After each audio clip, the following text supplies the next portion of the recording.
Hello everyone, welcome back to my YouTube channel. ನಾನಿವತ್ತು green ಬೆಂಡಿ ಮಸಾಲಾನ ಮಾಡೋಣ ಅಂತ ಅಂದ್ಕೊತಾ ಇದ್ದೀನಿ.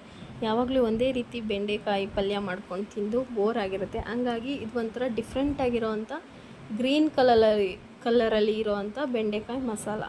ಇದಕ್ಕೆ ನಾವು ಮಸಾಲಾನ ಮೊದಲು ರೆಡಿ ಮಾಡ್ಕೋಬೇಕು. ಅದಕ್ಕೆ ಏನೇನು ಹಾಕಬೇಕು ಅಂದರೆ, ಮೊದಲು ಒಂದು ಗೆಡ್ಡೆ ಬೆಳ್ಳುಳ್ಳಿ, ಸ್ವಲ್ಪ ಶುಂಠಿ, ನಿಮ್ಮ ಖಾರಕ್ಕೆ ತಕ್ಕಷ್ಟು ಹಸಿರು ಮೆಣಸಿನ್ಕಾಯಿನ ಹಾಕ್ಕೋಬೇಕು. ನಾನಿಲ್ಲಿ 4 ಹಸಿರು ಮೆಣಸಿನ್ಕಾಯಿನ ತೊಗೊಂಡಿದ್ದೀನಿ.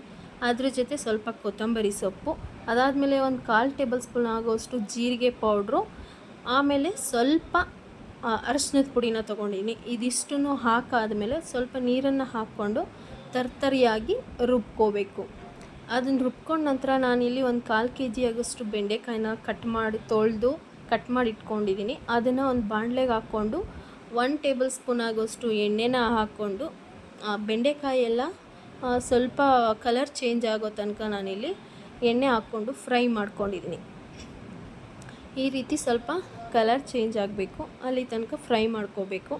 ಫ್ರೈ ಮಾಡ್ಕೊಂಡು ಪಕ್ಕಕ್ಕೆ ಎತ್ತಿಟ್ಕೊಂಡು ಒಂದು ಬಾಣಲಿನ ಇಟ್ಕೊಂಡು ಅದಕ್ಕೆ ನಾನಿಲ್ಲಿ ಒಂದು 4 ಟೇಬಲ್ ಸ್ಪೂನ್ ಆಗೋಷ್ಟು ಎಣ್ಣೆನ ಹಾಕ್ಕೊತಾ ಇದ್ದೀನಿ. ಎಣ್ಣೆ ಹಾಕ್ಕೊಂಡ ನಂತರ ಅದಕ್ಕೆ ನಾನು ಒಂದು 1/4 ಟೇಬಲ್ ಸ್ಪೂನ್ ಆಗೋಷ್ಟು ಸಾಸಿವೆನ ಹಾಕ್ಕೊತೀನಿ. ಇದಕ್ಕೆ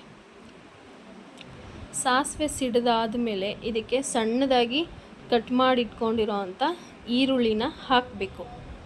ನಾನಿಲ್ಲಿ 2 ಈರುಳ್ಳಿನ ತೊಗೊಂಡಿದ್ದೀನಿ. ಅದು ಹಾಕಾದ್ಮೇಲೆ ಸ್ವಲ್ಪ ಕರಿಬೇವು ಸಹ ಹಾಕ್ಕೊಂಡು ಈರುಳ್ಳಿ ಎಲ್ಲ ಸ್ವಲ್ಪ ಸಾಫ್ಟ್ ಆಗೋ ತನಕ ಎಣ್ಣೆಲೆ ಫ್ರೈ ಮಾಡ್ಕೋಬೇಕು.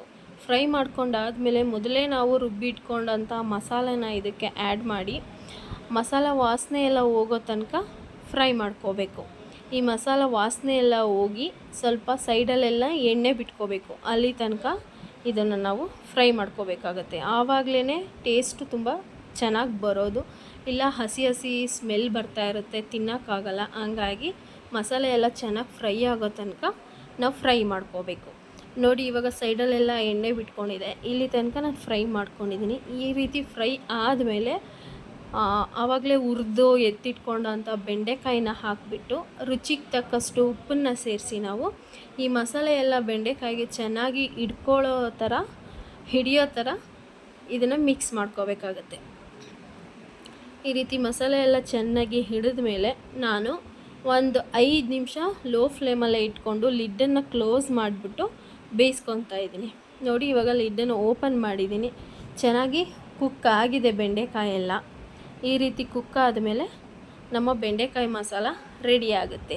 ಈ ಬೆಂಡೆಕಾಯಿ ಮಸಾಲಾನ ನಾವು ಚಪಾತಿ ಜೊತೆ, ರೊಟ್ಟಿ ಜೊತೆ, ಹಾಗೆ ರೈಸ್ಗೆ ಸೈಡ್ ಡಿಶ್ ಆಗಿ ತಿಳಿ ಸಾಂಬಾರೆಲ್ಲ ಮಾಡಿದಾಗ ಸೈಡ್ ಡಿಶ್ ಆಗು ಸಹ ತಿನ್ಕೋಬೋದು. ಹಾಗಿದ್ರೆ ಇನ್ಯಾಕೆ ತಡ, ನೀವು ಕೂಡ ಮನೇಲಿ ಒಮ್ಮೆ ಟ್ರೈ ಮಾಡಿ. Thank you.